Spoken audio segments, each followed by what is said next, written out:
اللہ کے علاوہ کسی سے سوال نہ کرنا۔ سبحان اللہ۔ اگر بچپن میں بچے کے دل میں یہ بات اتار دی جائے، وہ بھکاری نہیں بنتا، وہ سوالی نہیں بنتا، وہ لوگوں کی جیبوں پہ نظر نہیں رکھتا، وہ اپنی زندگی اپنے بجٹ کے مطابق گزارنا سیکھ جاتا ہے۔ اس کے سینے میں یہ بات اتر چکی ہوتی ہے، سوال کرنا ہے تو کس سے کرنا ہے؟ اللہ سے۔ اور فرمایا لڑکے یاد رکھ، اگر کبھی مدد کی ضرورت ہو نا تو مدد مانگنا تو کس سے مانگنا؟ اللہ سے مانگنا۔ 4 باتیں۔ 5ویں بات، لڑکے یاد رکھ، اگر ساری دنیا تجھے نقصان پہنچانے پہ تل جائے، اڑ جائے، اللہ تجھے نقصان نہ پہنچانا چاہے، تجھے نقصان کوئی نہیں پہنچا سکتا۔ اور لڑکے یہ بھی یاد رکھنا، اگر ساری دنیا مل کے تجھے نفع پہنچانا چاہے، اللہ پاک کے ہاں تیرے لیے نفع کا ارادہ نہ ہو تو کوئی بھی تجھے نفع نہیں پہنچا سکتا۔ اور پھر فرمایا لڑکے یاد رکھ، بڑی زبردست بات، کہ اگر تو خوشحالی اور وسعت کے زمانے میں اپنے اللہ کو یاد رکھے گا، اللہ پاک تنگی اور تنگ دستی کی زمانے میں تجھے یاد رکھے گا۔ اگر تو اللہ کو بلا دے گا وسعت میں اور پھر تنگ دستی میں تو اللہ سے کہے گا اللہ مجھے یاد کریں، اللہ میرا خیال رکھیں، تو اللہ تیرا خیال نہیں رکھیں گے۔ اور 7ویں بات ارشاد فرمائی، لڑکے یاد رکھ، یہ تکلیفیں عارضی ہوتی ہیں، اللہ نے تکلیفوں کے ساتھ ہی آسانیاں رکھی ہوئی ہوتی ہیں۔ اور لڑکے یاد رکھ، اللہ نے پریشانی کے ساتھ ہی خوشی رکھی ہوتی ہے۔ شرط یہ ہے کہ تنگی میں صبر کرنا اور پریشانی میں حوصلہ رکھنا۔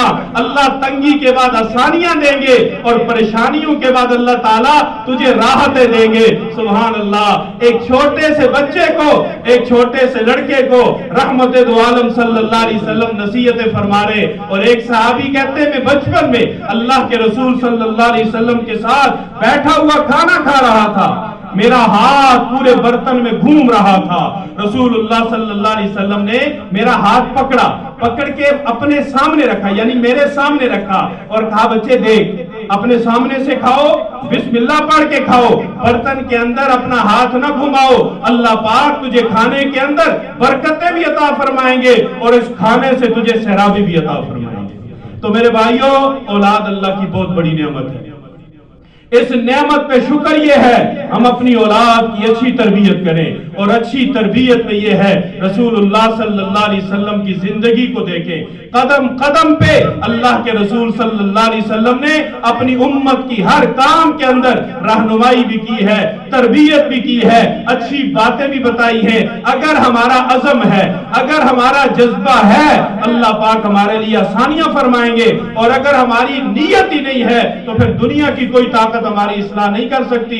اللہ پاک سے دعا ہے اللہ تعالیٰ جو کہا سنا اس پہ عمل کی توفیق عطا فرمائے۔ وآخر دعوانا الحمدللہ رب العالمین۔